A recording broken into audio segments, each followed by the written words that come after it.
जिस गन्ने से गुड़ इतना काला होता है उसकी चीनी इतनी सफेद कैसे हो गई? केमिकल्स उसमें डाले जाते हैं।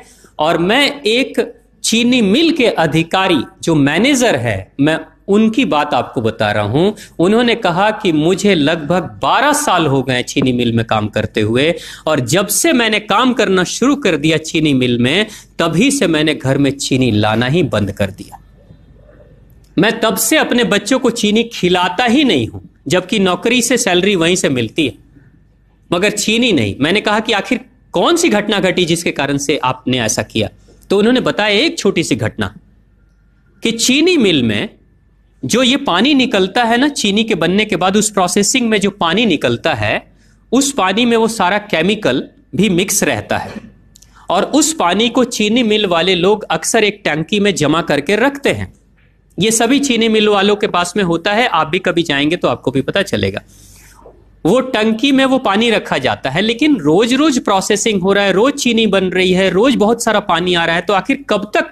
एक टंकी की क्षमता है ना, कितने दिनों तक वो टंकी खाली रहेगी? भर जाती है, भरेगी तो फिर क्या करेंगे? खाली करना है। तो क्या किया था चीनी मिल के लोगों ने? सोचा कि छोड़ो ना, अब कहां जाएंगे उसको फेंकने के लिए कहीं दूर, क्योंकि अब उतनी बड़ी टंकी जिसमें हजारों गैलन पानी है, उसके लिए ट्रांसपोर्ट में कितना खर्च आएगा, तो बेहतर होगा रात के अंधेरे में कहीं खेत में डाल देते हैं। क्योंकि जनरली फैक्ट्रियां तो होती हैं ऐसे ही बिराने में, तो कहीं डाल देते किसी खेत में, क्या पता चलेगा पानी है कि चीनी मिल का पानी है, क्या है।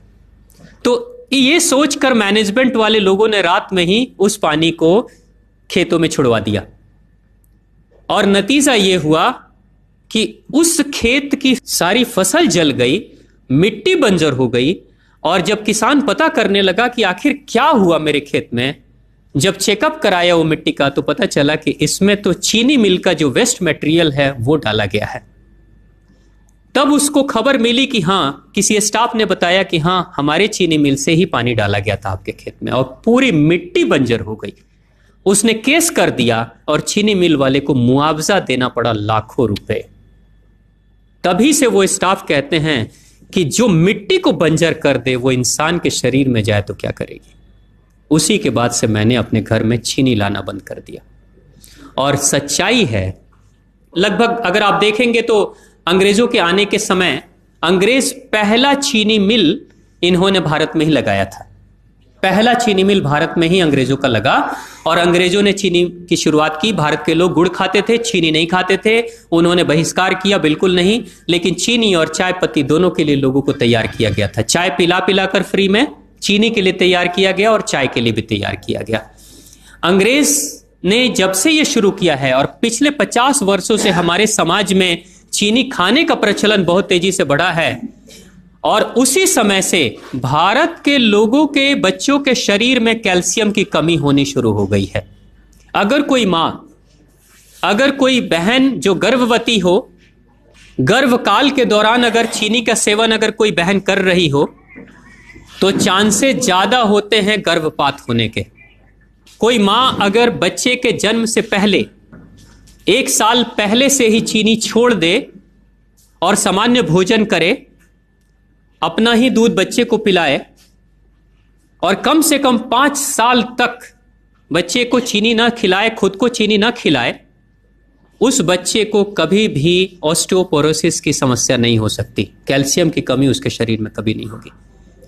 चीनी जब जाती है आपके शरीर में, तो बाहर जब निकलती है तो अकेले नहीं निकलती, कैल्शियम लेकर निकलती है। चीनी कैल्शियम लेकर निकलती है, हड्डियों को गलाकर निकलती है। और जिसके शरीर में कैल्शियम की कमी हो जाती है, उसके शरीर में मैग्नीशियम, पोटेशियम, आयरन सबकी कमी हो जाती है। कैल्शियम वो तत्व है कि जिसके शरीर में कम हो जाए, सारे तत्व कम हो जाएंगे, और कैल्शियम की कीमत पे चीनी हम खाते हैं।